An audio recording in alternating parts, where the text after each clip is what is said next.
Welcome to the Renegade X multiplayer podcast. I'm Fabi, the founder of Renegade X. And I'm Havoc89, the lead artist of Renegade X. Yeah. So today, Woo! in today's podcast, we're going to be talking about Black Dawn Postmortem, and we're going to be talking about the Renegade X game design for multiplayer. Yep, multiplayer is just around the corner. Yeah. So it's been a long time since we've done any kind of podcast. What do you have to say about that, Havoc? It has been far too long, and I think it's about time we started to shed some light on our awesome new multiplayer. We hope you guys are going to enjoy. Excellent. So let's get started. So what is Black Dawn? Black Dawn is a standalone mini single-player campaign that we released in January 2012. It is a UDK game. It's a 2-hour or 1 to 2 hour experience, and you can download it for free at renegade-x.com. One of the reasons why we released Black Dawn prior to the multiplayer version was that it would be a way for us to expand Renegade X from being just a modification into being a standalone game. So it opened some doors that would otherwise be closed, and we were able to give people a preliminary taste before doing the multiplayer version. So it's a kind of test that does not rely on servers or time zones or ping or the amount of players in game. It's a static experience that everybody can enjoy offline, and they can give their feedback on performance or on the new features that we've been adding. And it's a way that we were able to see how our audience reacted to some of the changes that we made to the game formula. We also developed a lot of assets and brought a lot of things in-game into Black Dawn that we're going to be reusing for the multiplayer version, like map assets and, of course, like the weapons and the vehicles and those kind of things, while at the same time bringing people a kind of reminiscent experience of the Renegade single player, where you're going and you're rescuing scientists, and that's pretty much what the original single player was about. So how was Black Dawn received? Well, we got about 300,000 downloads from all over the world, and that's automatically a lot better than any multiplayer beta we released in the past. That's because anything we did before Black Dawn relied on Unreal Tournament 3, so we got maybe 10 to 30,000 downloads and definitely not that many players. While for Black Dawn, we were able to break those limits, those confines that we had, and really get something that anyone with a good computer can play. And this month especially, Black Dawn really got a lot of downloads from the South American community. I think we had 60,000 downloads this month alone from what we were able to see. And of course, like when we released, we got a lot of attention from the Chinese community as well.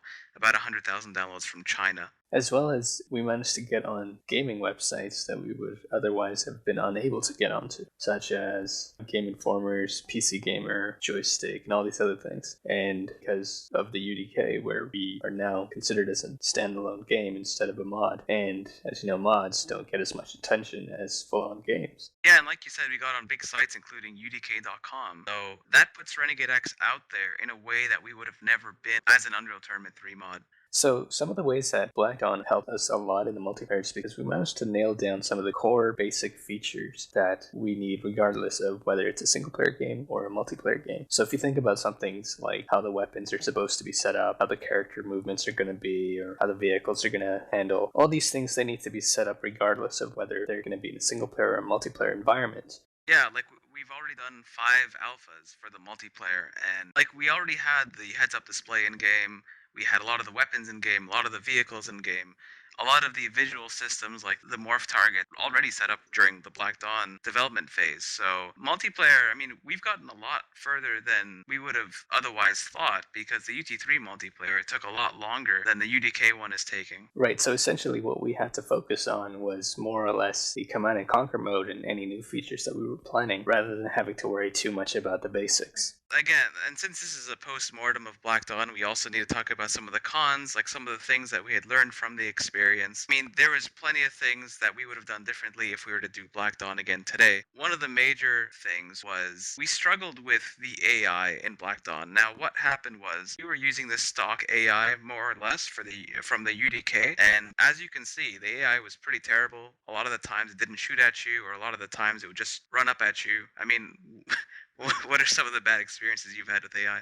Well, some of the experiences that I remember particularly is the second objective where the bots are actually supposed to come to you, but then they go off all the way to the Tiberium field. Yeah, sometimes they would just go and enjoy the sights while there was like a giant battle Ignore the going huge on. battle that's happening 5 feet away. I'm going to go see the sights. Yeah, and I remember what most people were frustrated with was I think was it the fifth objective with the helicopters? The helicopters would come and drop off the AI, and the AI really just was not fun to mess with. No, it was a massacre.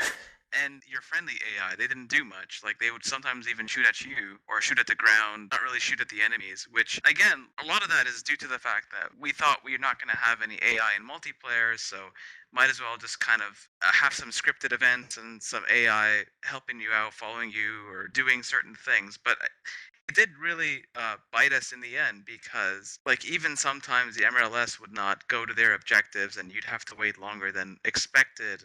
And one of the other problems with Black Dawn was the voices, the voice acting, and clips that we used in order to, I guess, narrate the story. And what we basically did was we took the existing Renegade sound bites and clips, and we used that for Black Dawn because we thought it would be reminiscent of the original game. Like, if we had someone else playing Havoc, then I think a lot of people would be up in arms about that, especially if it weren't very good. You know, again, we're not a professional team. We're about 10 active members. It was basically a huge project for us to undertake. So a lot of team members had to fill in for the voice acting. Like we had Robin, he did McFarland, and we had to invent that character in order to take you around the mission and narrate the story. But otherwise, there were other parts where the conversations were not as fluid as we wanted them to be. Right, probably heard 1,000 of Havoc's one-liners coming in left, right, and center, which kind of ended up disrupting the conversations. But overall, I mean, another problem with Black Dawn was the long development time. Again, we're not a very big team, but even so, like, we could have done better in the sense that Black Dawn took more than a year to develop, and it's just a 1 to 2 hour game. I do agree. I mean, although there were a lot of things done in Black Dawn that helped out for multiplayer, we did spend a lot of time on things like cinematics and the scripted events and objectives that they don't get inherited by the multiplayer. They stay with Black Dawn. And in that sense, we put a lot of time into that. Some people would have preferred us to put that into multiplayer. And we are a multiplayer game first, so I mean, a lot of us felt the same way.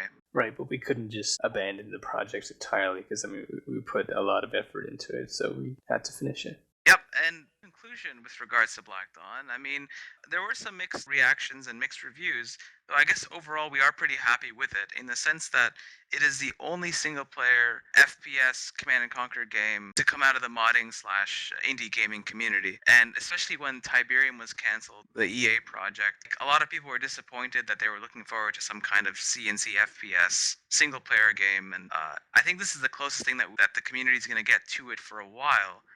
And I mean, we did have cinematics, and we had a lot of things that reminded us of Command and Conquer 95 and of the first Renegade game. And it was good to see the old characters come back as well. I mean, fingers crossed for maybe another official CNC FPS. Yeah, and if not, then let's hope that one of the other CNC FPS games, like indie games, releases some kind of single player in the near future. But otherwise, Black Dawn did get us into places that we wouldn't have otherwise been. A lot of reactions, a lot of downloads, and hopefully that'll boost any kind of player count for the future multiplayer version. It does a great job of advertising the game. Alright, so now we can finally talk about multiplayer, and as we said before, Black Dawn sort of had the framework of the game, so we were actually able to very quickly get all of the characters, all of the vehicles, and all of the weapons in-game in a multiplayer environment functioning properly as they should. But now, that doesn't necessarily mean that the art is completed for all of these things, but at least we have them in-game so that we can go ahead and play test and make sure that all of the maps that we are building, they play really well, and any new features that we do plan to add, they mingle in properly with everything that already existed. Yeah, and we are a multiplayer game first, so we really are glad to be where we're meant to be. And the team really did shift into place after Black Dawn was completed we're back into multiplayer mode, and that's what we're really happy with. One of the new major ideas that we have for the multiplayer version this time around is that we want to add tech buildings. So what is a tech building? A tech building is a neutral structure, an indestructible structure, which is on the field, and it adds an extra advantage to whatever team captures it. So one of the tech buildings we had planned was an oil rig. So the oil rig would start out neutral at the beginning of the game. Then GDI or NOD can send an engineer to the tech building, and with their repair gun, they're able to capture the building. And that building, in this case, an oil rig, would give extra credits to that team. So it's not a primary objective. The primary objective of every map in CNC mode is still to destroy the enemy base, but it's a secondary thing that you can do to give your team that extra boost that might make a difference. Now, of course, there are more tech buildings to discuss, but at the moment we're just not ready to discuss it yet because the list of tech buildings can go on forever. Still have to decide which are going to be the best tech buildings to add in game. And how tech building affects map design is that we were thinking of having tech buildings both on original maps and perhaps even some of the remake maps. It adds another element to that so that it renews the remake map and that there's something new to do in it. There's new tactics and there's new advantages that each team can employ with these tech buildings. And I think it really will add a dynamic element to the game that the UT3 version was lacking. So if you remember, aircrafts were in CNC Renegade, and in the Unreal Tournament 3 version they were not because we were still in the beta phase. But if you played Black Dawn, you remember seeing the Apache and the transport helicopter. Those are back, and the Orca as well. The art is not necessarily done, but they will be making a return. And they're going to handle a little bit differently this time around. We don't want them to be the equivalent of a Humvee or a buggy with a rocket launcher that's just floating around up there. The emphasis of the primary role of each of these attack helicopters is going to be very similar to Siberian Dawn, where the Apache had a bigger gun and the Orca had better missiles. Now, I'm not saying that the Orca is not going to have a machine gun or the Apache is not going to have rockets. They will, but that won't be their primary weapon. And we have also added in something like a reload mechanic so that you can't just sit at one location and continuously keep shooting a target and just being annoying to everybody else. So that's why with a long sort of a reload and a kind of a payload style attack, so basically they end up getting a more of a hit and run support role and not just another vehicle on the field. And you didn't get to actually fly the Apache and the Orca in Black Dawn, but I can say just from the from the alpha tests that we've had, that the way they fly is it's in between realistic and arcadey, and I think it's perfect because in Renegade it was just a sort of vertical takeoff and landing, while this actually feels like an aircraft, and it really does respond to you that way. And I think if there was one vehicle that we had nailed down for this multiplayer version, it's definitely the Apache slash the Orca, which both fly the same way, but like you said, they have different weapons, so they're going to have different tactics. Another thing is that with the alpha so far, we have all the weapons in game. So already in that aspect, all the weapons and vehicles are in game. All the buildings are in game. Purchase system is in game as well as vehicle creation and repairing and destroying buildings. So in that sense, we're actually further now than we were during the 0.55 beta. Now, of course, there's still a lot of polishing to do, but we do have some new weapons in Renegade X that would be substituting existing weapons that we thought needed some changes or improvements. So one of the examples is the rocket launcher. And Havoc, do you want to talk about that? Sure. If you remember the rocket officers in the original game, they were pretty useless. Nobody really used them. They had a very slow firing rocket that you could easily avoid, even at close range. So we wanted to make a rocket launcher that played more of a role of the RTS rocket infantry, where it fired a single missile that locked onto the target, was also pretty devastating. So that's exactly what we have done. We've also changed the art. So it's more reminiscent of, kind of like a bazooka style. Right, and this way it's different from Gunner, and it's different. I mean, it's no longer the Rocket Officer. I think we've also renamed it to the Rocket Infantry, and it is definitely more true to the RTS. Absolutely. And it even has a locking function where you can actually lock onto a target and then hide behind some cover, and in some cases the missile will actually maneuver over the cover and hit the target that you're aiming at. It's also pretty good anti-aircraft infantry because we thought Renegade was lacking that. You have to remember that with Renegade, Westwood did not release the aircraft until after the game was released, with city flying and walls flying, and they really did last minute, like they used the snipers as the main anti-aircraft weapon, and there's going to be some changes with regards to that, and we'll probably go into detail in one of our posts in the future. Another major weapon change that we're doing, it's actually more of a character change, is that GDI had two Sydneys, and the personal ion cannon Sydney is the one. She has a parachute. That's pretty much her role. But there was something that we didn't think really fit with GDI, and that was a Tiberium auto rifle. And it also wasn't a very useful weapon. I mean, it was 150 credits, and you probably better off with just like a free engineer or something. We're replacing Sydney with McFarland, and McFarland's also going to have his own unique weapon that's going to balance out with the Chem Warrior. We're not going to disclose any information about that weapon right now, but we did say in Black Dawn that McFarland is going to be making an appearance in multiplayer, and this is how it's going to be done. The other Tiberium weapon that GDI has that does not really make sense is the Tiberium Flechette rifle. And if you remember in Black Dawn, we had the tactical rifle. That's going to be the new replacement for it. And the reason why we're doing that is, again, because it doesn't really make sense for GDI. And of course, that it doesn't really balance too well with the laser chain gunner that Nod has. So now we have a weapon that is both good against vehicle and infantry that balances out a bit better with the laser chain gunner. Yeah, definitely. Like, the laser chain gunner had a faster rate of fire, and it was an instant hit weapon. It was good against both infantry and vehicles, and that wasn't really the case with the Tiberium Flechette rifle. So, and like you said, it was a Tiberium-based weapon. GDI was more associated with removing Tiberium and not weaponizing it. So we thought the tactical rifle was a good replacement for it, and it also kind of fits GDI's style a bit more because it's still a projectile-based weapon, but it's a sort of slow but stronger rounds, and you can see that GDI in many respects, in comparison to Nod, is always slower and stronger, and thought the tactical rifle was a good display of that as well. Something else that we're very excited to announce today is that we're going to be having some AI in the multiplayer version. Now, I know what you're thinking, it's it's the return of the terrible Black Dawn AI. Actually, we're doing things a little bit differently this time. Ripple, who's the lead programmer on the team, has been working on an AI that actually knows how to play CNC mode.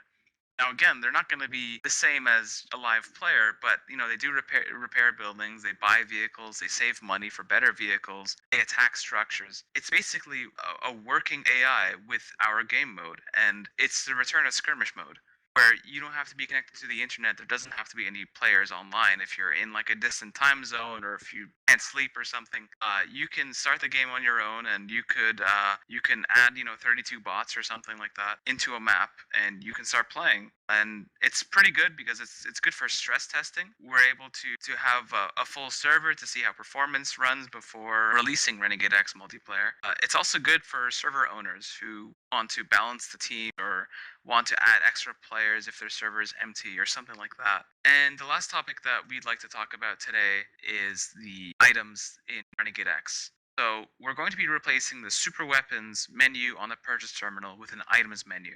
It's going to have several items, and we're going to talk about two of them today. One of them you're familiar with, and one of them is new. So the first is the Ion Cannon and Nuke, and I'll let Havoc handle the rest. So the Ion Cannon and the Nuke is something that you're pretty familiar with if you've played the original game or even played the UT3 beta. And the new thing is the airstrike. So if you remember in Black Dawn, there were often A-10s and the AC-130 flying over. They're going to be making a return in the multiplayer, and their role is pretty different from the Ion Cannon and Nuke, where their primary function is just to destroy a static target, not something that moves around. Whereas the airstrike is more for an area damage, and it's not very effective against buildings. The way that it's supposed to work is still kind of in discussion, but we do know that it's not something that you need to be at the area to deploy. You just need to be nearby it, and it's not something that you can actually disarm. You can only avoid it. So this kind of has this bit of a surprise element where if you can sneak up to a group of enemies that are not aware of you, you can try and issue an airstrike near these guys, and if they don't pay attention, they can get owned by these things. Yeah, and it's a way to deal with stalemates as well, because we've always been in situations in both the UT3 version of Renegade X and the original Renegade. There was camping, and the airstrike is a way to it'll force either like a dissipation or retreat or destruction of camping vehicles and units. it is an interesting way to refresh the gameplay. And something that Havoc did mention about the nukes and the ion cannons is that they pretty much will work the same way, but there are some differences in the sense that you're not going to be able to disarm a nuke when it's right above your head anymore. Instead, we're going to have a 45-second times after the nuke beacon is deployed, where the enemy team is able to disarm it with their repair guns. But after those 45 seconds are up, the beacon disappears, and then the nuke comes down and destroys the building. Now, I know what you're thinking. In those few seconds, perhaps that are disarming it get away and avoid the nuke completely and not get killed by it. Well, what we're doing this time around is the nuke and the ion cannon are still designed for direct damage to the building, but there will be a larger damage radius against infantry and vehicles. So that way, in the last few seconds of disarming, you have a choice to either continue disarming it or to save your unit and get away. That's a choice. It's a game-changing choice, really. Alright, so now that we have all of that out of the way, I think we should also discuss some important topics about recruitment. As you know, we are a pretty small but devoted team, and we do need help. Anybody who's an environment artist or a level designer, of course you need to have knowledge of UDK and how to efficiently make maps. We also need animators. If you know how to make guns look awesome in first person or even the character animations in third person, drop us a line for sure. Programmers, if there are any gameplay programmers or any network programmers that are willing to help, we could definitely use some help from you guys as well. So that's all I have to say. Yeah, and we could also use some character artists who are able to make some high quality and low quality characters. That way, we'll be able to finish the remainder of the characters that we still have. Otherwise, I also wanted to wish our community a happy 3-year anniversary, because September 30th, 2009 was the first time we released a Renegade X multiplayer. And hopefully now that we're on the road, now we're back to multiplayer, I want everyone to know that we're going to finish this project. We've been through too much to just leave it aside. Even though we are a small team, non-profit, we're going to power through and we're going to finish and give everything that we promised. And so no matter how quiet the public sphere gets, whether we're not giving updates publicly, you know that when things are quiet, it's good. It means things are happening in the background. It means we're too busy to be doing updates. That's really the truth. We did take a couple months off after Black Dawn just to take a break from everything. But right after that, we got right into multiplayer, and we're so happy to be where we are right now. And we're just about done with the alpha phase. We're about to start our beta testing phase now that C&C mode is on its way to completion. So we wanted to thank our fans for there all that time. So yeah, thank you. Thanks to you guys. We're still busy. Anyways, if there is anyone that wants to help out with the project, you can always just apply. We do have a recruitment poster in the news section you can check out. Otherwise, I think that's it for today. If you have any questions, please post on the thread, like us on Facebook, follow our Twitter, and all that stuff. Stay connected. Keep your eye out for any updates. So thanks again, and we hope you guys enjoyed the podcast, and of course the footage along with it. We did decide to add in some video footage, make it a little more interesting. So yeah, you can see some gameplay right there. And yeah, thanks again, guys. Yep. All right, take care. Keep your eye out for more updates. From Fabi. And from Havoc89. Farewell. Right. Take care, guys. Bye.